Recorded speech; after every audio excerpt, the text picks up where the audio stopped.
Sejam bem-vindos ao canal Terror e Nonsense. Aqui vão encontrar histórias diretas do baú maldito.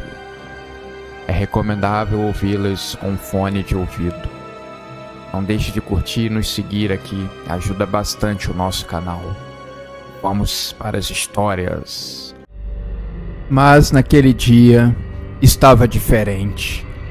Ele notou que o céu escureceu de repente, fazendo noite em um dia que tinha tudo para ser bastante quente e iluminado. Sidney estava acostumado a atravessar as estradas do país, levando vários tipos de mercadorias, indo de um estado ao outro. Às vezes eram dias de viagem. Conhecia como ninguém a cidade grande, assim como o grande interior.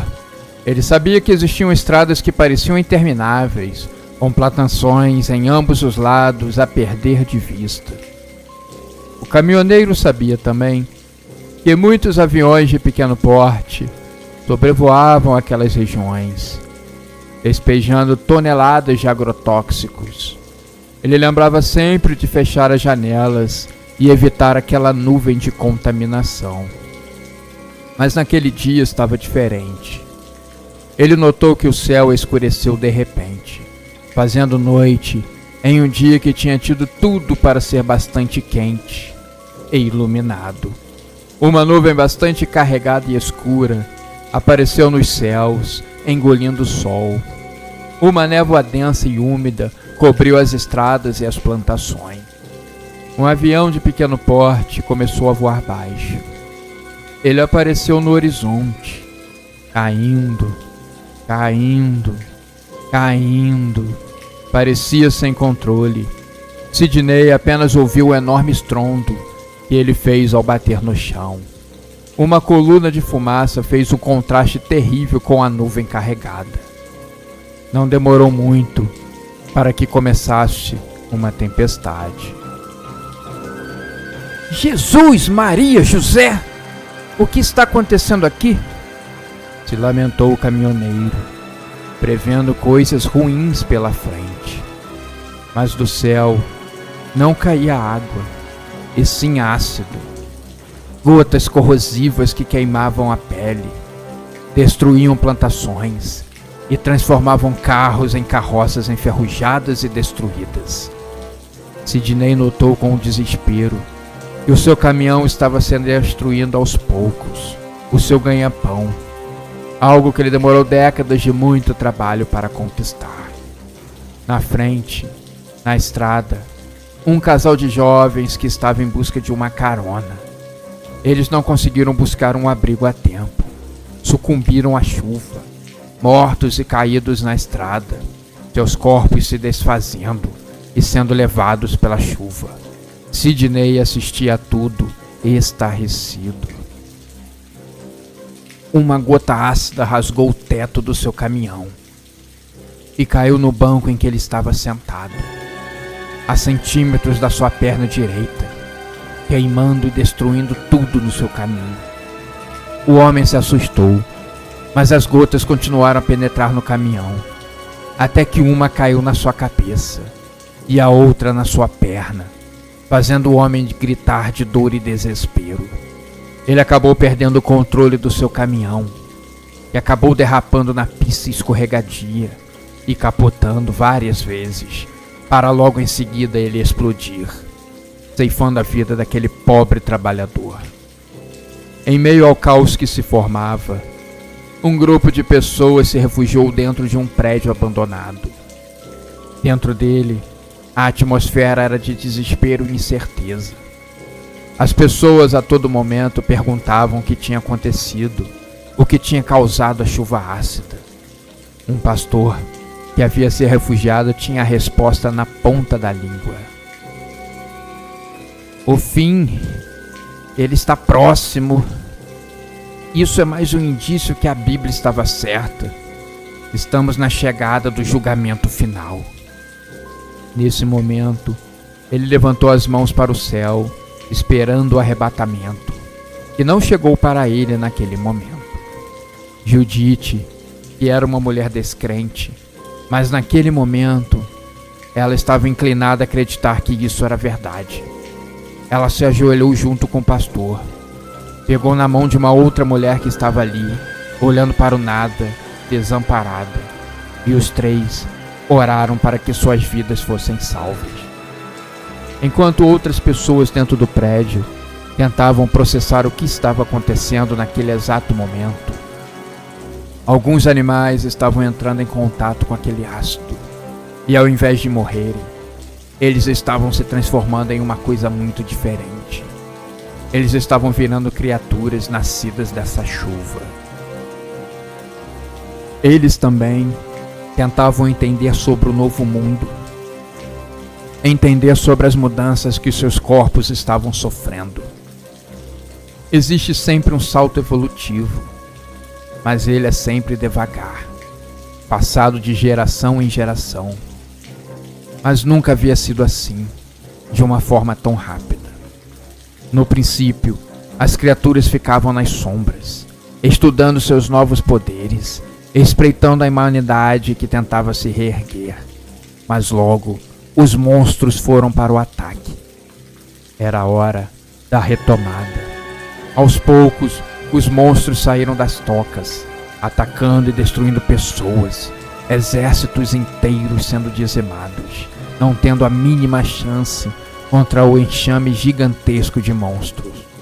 Desde os menores que tinham picadas venenosas que matavam as pessoas nas horas, até enormes feras com dentes que rasgavam a carne humana muito fácil. Suas peles eram duras, difíceis de serem penetradas por armas convencionais. O massacre foi inevitável. A natureza clamou para que a vida voltasse para ela, e que nós, seres humanos, que somos os parasitas nesse belíssimo planeta, fôssemos expulsos do seu paraíso. Não merecíamos esse lugar. O mundo nunca mais voltou a ser o mesmo.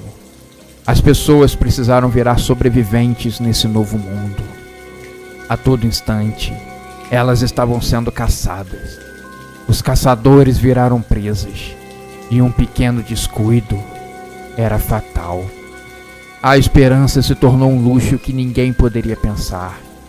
A única certeza era de que a vida agora era diferente. O mundo minguava, enquanto poucos ainda permaneciam de pé para lutar. A chama da vida, que tende sempre a nunca querer se apagar, mesmo nos tempos mais difíceis da história. Tão rápido quanto a chuva que despencou dos céus, foi a ruína em que a sociedade se tornou. Diziam que dentro daquele laboratório havia algo valioso, algo que, nas mãos certas, poderia valer uma fortuna. Era uma noite gelada, dessas de finais de inverno, quando o frio dá uma última cartada para continuar no comando. 3 amigos estavam fazendo os últimos preparativos para o que tinham em mente fazer. Rodolfo olhou para os seus 2 amigos, Bruno e Janir, com uma visível excitação nos olhos. "Vamos rápido!" sussurrou Rodolfo, apressando-os enquanto se aproximavam da grade enferrujada que cercava o velho laboratório de biologia. Não era um prédio abandonado, mas a fachada parecia dizer o contrário. O prédio estava sujo e a falta de cuidados e reparos era bem nítido. Esse laboratório, ele já foi o mais valioso e importante do país. Hoje, ele é apenas sombra do gigante que foi um dia, embora ele ainda exerça um papel importante, fora que é sempre alvo de dezenas de rumores, despertando a curiosidade e a cobiça das pessoas. Diziam que ali havia algo valioso, algo que, nas mãos certas, poderia valer uma fortuna. Janir e Bruno seguiram Rodolfo, escalando a grade com habilidade. Do outro lado, o segurança fazia uma ronda distante, sem imaginar que naquele momento, 3 jovens estavam prestes a invadir o local. Na verdade, o velho Jorge estava ouvindo histórias de amor no seu celular, sentado e quase tombando de sono para o lado. Ele trabalhava ali há mais de uma década. Nunca tinha sequer havido uma invasão ou qualquer problema. Para que ele iria se preocupar? A porta dos fundos, desgastada e quase desmoronando, não ofereceu muita resistência. Com um estalo seco, a fechadura cedeu e eles entraram na escuridão úmida do laboratório. O interior do prédio era recheado de corredores estreitos, cercado por diversas portas, a maioria delas fechada com chaves sem utilidade. Rodolfo pegou um mapa e tentou entender aonde estava. Dá uma olhada aqui, Jani. Vê se estamos no caminho certo. E o amigo olhou com calma. Eles discutiram baixinho e entraram em um entendimento. O que eles queriam estava a poucas salas de distância. Não demorou muito para encontrarem o freezer que guardava o objeto de sua missão. Ao abrir a porta metálica dele, uma névoa gelada escapou, e Rodolfo retirou cuidadosamente uma caixa de vidro, onde flutuavam pequenos fetos humanos em um líquido viscoso. Eram os fetos modificados, o objetivo de sua ousada invasão. É isso, murmurou Bruno, com um misto de repulsa e fascínio. Eles vão pagar uma boa grana por isso. Rodolfo fez sinal para que se apressassem. Não poderiam correr o risco de serem pegos no flagra. Mas no exato momento em que se preparavam para sair, todas as luzes se apagaram, mergulhando-os em uma escuridão total. O que aconteceu? Sussurrou Janir, o pânico começando a tomar conta dele. Um som baixo, que logo se tornou um barulho estridente, começou a retumbar pelo prédio, fazendo a sua estrutura tremer, como se algo estivesse sendo ativado nas profundezas do laboratório. Rodolfo tentou iluminar o caminho com a lanterna de seu celular, mas o aparelho estava morto, assim como o dos outros. Temos que sair daqui agora, disse Rodolfo para os dois amigos, sentindo a adrenalina encher todas as suas veias. Eles começaram então a correr, mas o caminho parecia estar mudando. Os corredores antes familiares agora pareciam se estender infinitamente, como se o prédio estivesse vivo, mudando suas formas para mantê-los dentro. Eles viram um guarda noturno passar ali perto. Pelo menos foi essa a impressão que Janir teve. Pediu que os outros dois esperassem um pouco. Eu vi o guarda, porra! Ele estava ali! Ele sussurrou. Os amigos ficaram quietos por alguns segundos, prendendo a respiração, até que eles decidiram avançar novamente. Primeiro, bem devagar, depois, apressando os passos. De repente, um cheiro forte de sangue invadiu o lugar, e sons estranhos começaram a ser falados, como se uma rádio tivesse se ligado em um volume bem baixo e em forma de sussurro ao redor deles. O som vinha de todas as direções. Bruno tropeçou e caiu, soltando a caixa de vidro que ele estava segurando. Ela se quebrou ao tocar o chão. Os fetos, antes imóveis, começaram a se mexer, crescendo rapidamente, suas formas deformadas assumindo proporções grotescas. Janir, então, começou a gritar com eles, perguntando a todo instante o que estava acontecendo. Bruno e Rodolfo estavam muito assustados para comentar qualquer coisa. E antes que Rodolfo conseguisse bolar qualquer teoria que fosse, uma das criaturas recém-formadas avançou, seus olhos brilhando com uma inteligência cruel. O pânico se instalou e eles correram para a saída. Mas a grade, que antes era uma barreira simples, agora ela parecia intransponível. Do outro lado, o segurança Jorge finalmente apareceu. Ele percebeu que algo estava errado e começou a se aproximar, mas já era tarde demais. As criaturas já estavam do lado de fora, movendo-se rapidamente na direção deles. Eu sempre avisei a ele dessas criaturas, e eles nunca me deram ouvidos. Tentava correr para longe o velho guarda, assustado e com medo das criaturas. As merdas com essa fábrica! Estão chegando na grade! Gritou Rodolfo, tentando subir, mas sendo puxado de volta pela perna. Bruno tentou ajudar, mas sentiu algo gélido agarrar seu braço. Olhou para trás e viu um dos fetos, agora crescido, com dentes afiados e olhos cheios de ódio, prontos para devorá-lo. A última coisa que Bruno ouviu antes de ser arrastado para a escuridão foi o grito desesperado de seus amigos e o som das grades sendo rasgadas como papel. O segurança Jorge já tinha conseguido chegar ao seu carro e o dirigia para muito longe daquele lugar. Ele sabia que as coisas agora ficariam muito complicadas. O laboratório estava vazio, as luzes piscavam esporadicamente, e as criaturas, agora livres, estavam desaparecidas na escuridão. As letras eram tão pequenas que Diego nem se deu ao trabalho de ler. Só assinou e saiu da loja se sentindo a pessoa mais sortuda do mundo. Na calada da noite, o excêntrico Sr. Teles montou a sua exclusiva e bastante requisitada loja em uma pequena cidade do interior.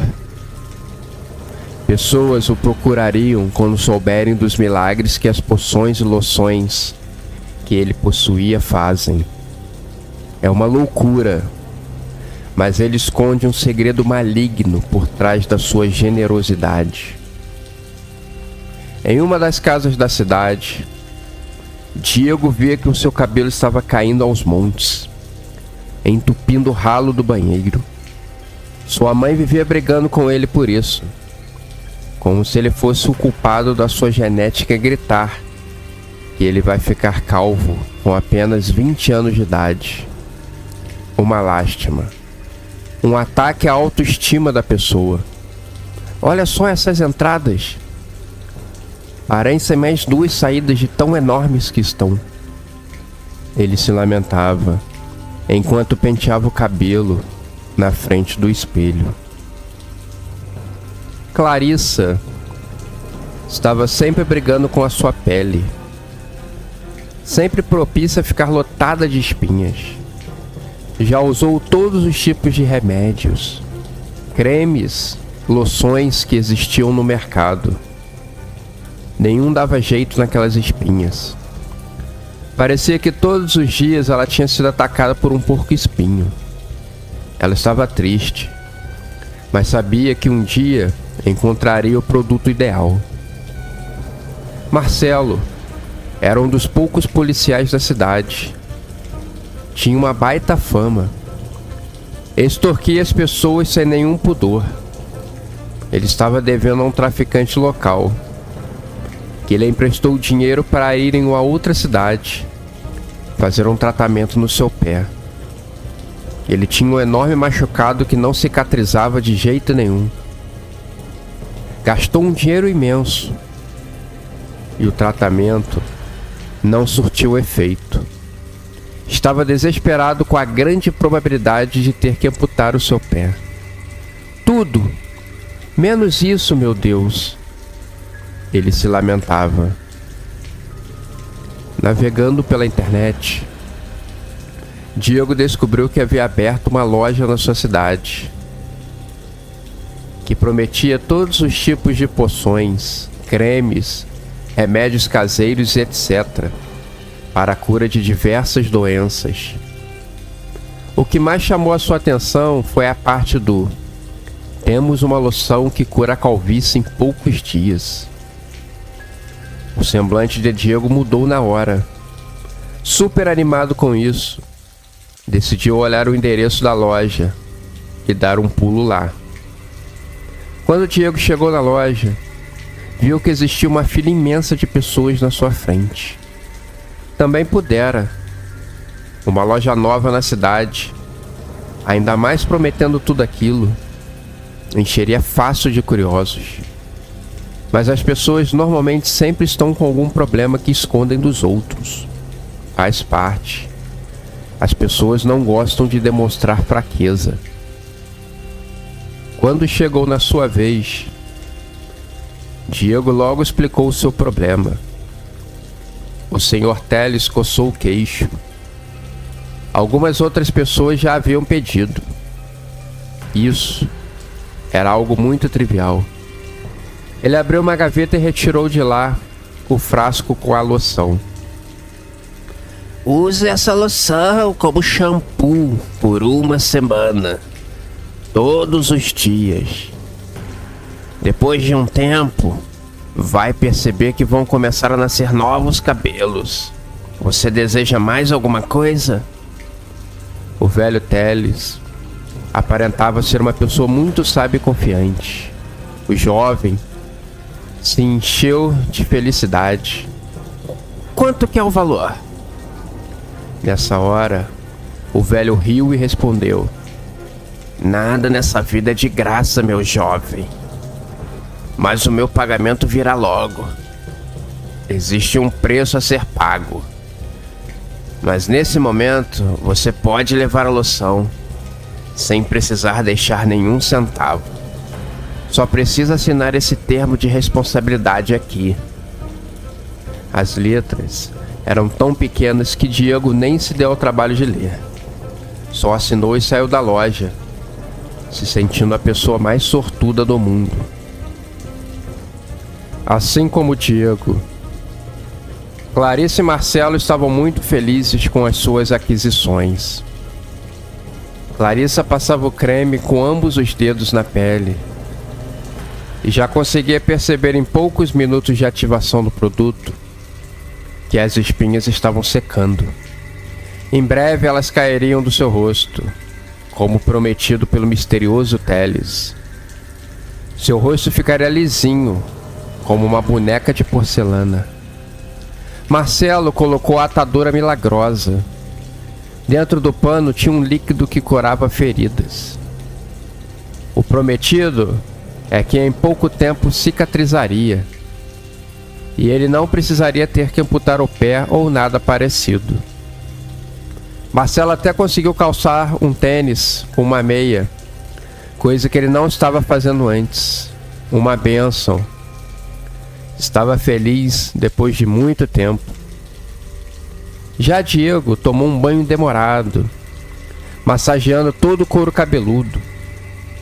Já na primeira lavagem, ele percebeu que não caiu um fio de cabelo sequer.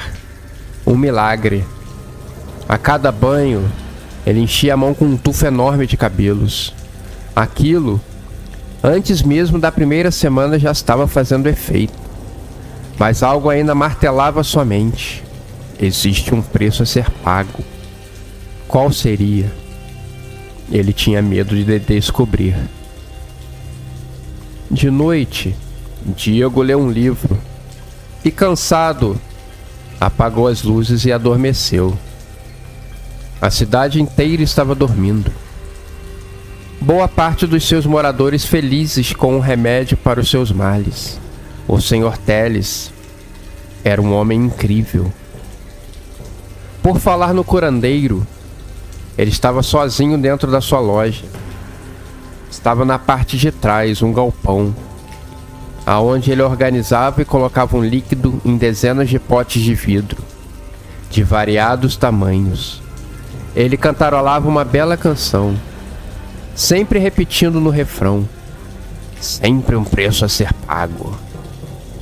Agora é só esperar. Sussurrava ele. A primeira parte do seu plano havia dado certo.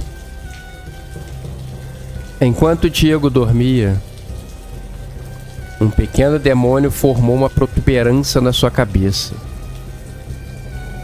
O jovem estava em um sono profundo e não percebia dos perigos que estava correndo.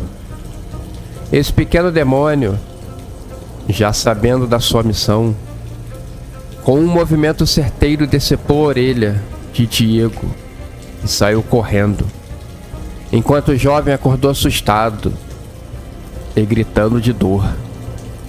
E o mesmo foi ocorrendo com todos os moradores que aceitaram algum produto do velho Teles. Clarissa teve o seu pé arrancado. Dolores teve um olho arrancado. Clovis perdeu o seu nariz. O Armando da padaria perdeu o seu pulmão esquerdo. Marcelo, o policial, teve um destino um pouco mais cruel. O demônio precisou levar o seu coração. No dia seguinte, com a cidade desesperada com os acontecimentos da noite anterior, o velho Teles estava com tudo preparado. O monstro que ele intencionava trazer de volta à vida já começava a respirar na parte de trás da sua van. Com essa parte da missão cumprida, ele partiu rumo ao desconhecido, deixando aquela valiosa cidade para trás. O seu plano de dominação mundial seguia a todo vapor. A segunda fase, agora, não demoraria a começar.